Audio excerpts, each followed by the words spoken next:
Bismillahirrahmanirrahim. Assalamualaikum warahmatullahi wabarakatuh. Kami mahasiswa dari Universitas Negeri Makassar. Video ini dibuat untuk menyelesaikan salah satu tugas kelompok dari mata kuliah Bahasa Indonesia dengan dosen pengampu Dr. Insinyur Abdul Aziz MPD MT. Kami dari kelompok 1 terdiri dari 1 ketua dan 3 orang anggota yang masing-masing saling bekerja sama dalam menyelesaikan tugas ini.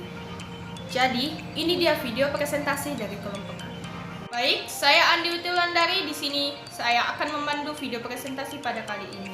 Sebelum kita membahas lebih lanjut, izinkan kami untuk perkenalan diri. Saya sendiri Andi Utilandari selaku ketua kelompok 1 dengan NIM 21093500050. Adapun 3 pemateri saya yaitu Cynthia Sari Bahri dengan NIM 21090350052 dan pemateri kedua yaitu Muklis dengan NIM 21090350049 dan terakhir pemateri ketiga yaitu Muhammad Zaki Zulfikar dengan NIM 21090350051. Baik, mari kita masuk ke dalam inti dari presentasi pada kali ini. Adapun judul materi yang akan kami bawakan yaitu kedudukan bahasa Indonesia. Bahasa Indonesia sebagai bahasa persatuan, bahasa ilmu pengetahuan, teknologi, dan seni. Kepada Saudara Cynthia Sari Bahri, kami persilahkan untuk membawakan materi.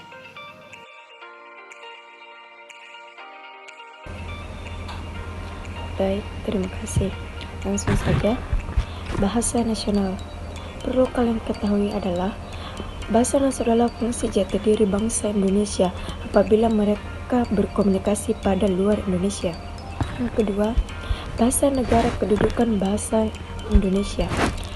Dalam Undang-Undang Dasar 1945 Bab 15 Pasal 36 yang berbunyi, bahasa negara adalah bahasa Indonesia.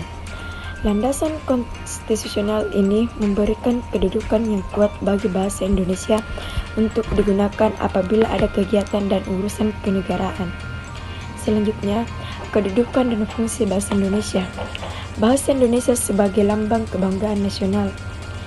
Tidak semua bangsa di dunia ini mempunyai sebuah bahasa nasional yang dipakai secara luas dan dijunjung tinggi. Adanya sebuah bahasa yang dapat menyatukan berbagai suku, bangsa, dan lainnya yang berbeda merupakan suatu kebanggaan bangsa Indonesia karena telah menunjukkan bahwa bangsa Indonesia mampu atau sanggup mengatasi perbedaan yang ada, baik perbedaan suku, ras, bahasa, dan sebagainya. Fungsi bahasa Indonesia sebagai lambang kebangsaan nasional mencerminkan nilai-nilai sosial budaya yang mendasari rasa kebanggaan. Sekian dari saya. Terima kasih untuk Saudara Cynthia. Oke, pemateri kedua akan dilanjutkan oleh Saudara Muklis. Terima kasih atas kesempatan yang diberikan kepada saya. Assalamualaikum warahmatullahi wabarakatuh.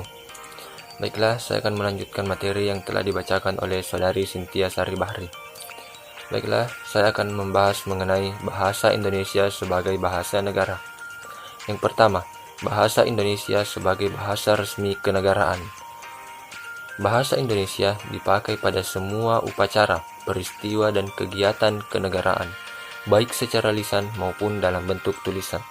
Pidato-pidato resmi, dokumen-dokumen, keputusan-keputusan, dan surat-surat resmi harus ditulis dalam bahasa Indonesia. Upacara-upacara kenegaraan juga dilangsungkan dalam bahasa Indonesia. Pemakaian bahasa Indonesia dalam acara-acara kenegaraan sesuai dengan Undang-Undang Dasar tahun 1945 mutlak dan diharuskan.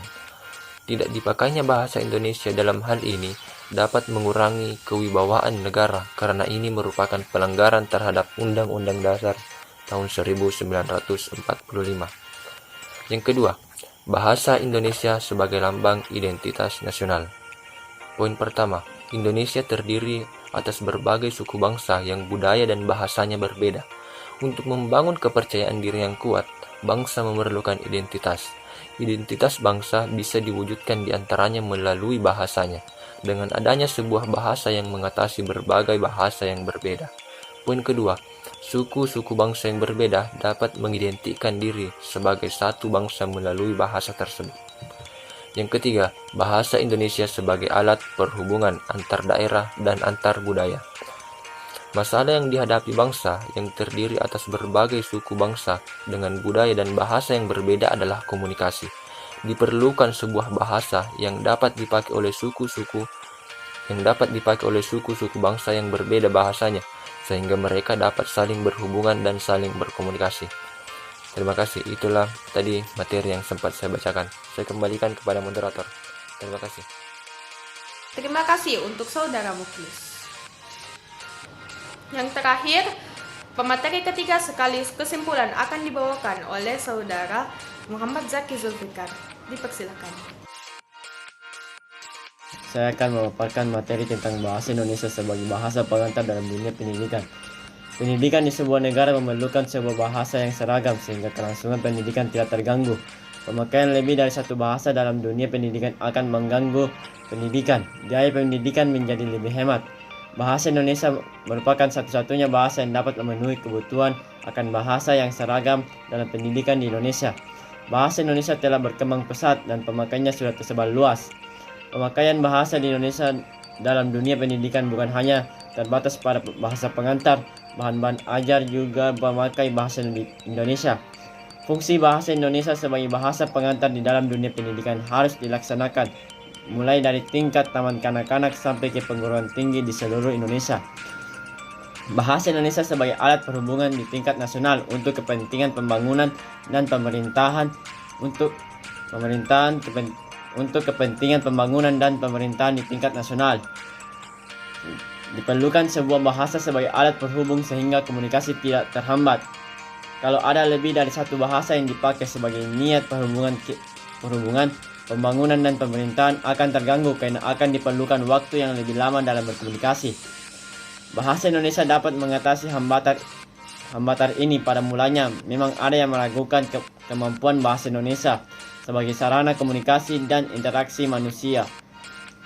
Tetapi ternyata bahasa ini mampu mengungkapkan pikiran-pikiran yang cukup rumit melalui kreativitas pengguna bahasa yang bersangkutan, terutama dalam kepentingan pembangunan dan pemerintahan.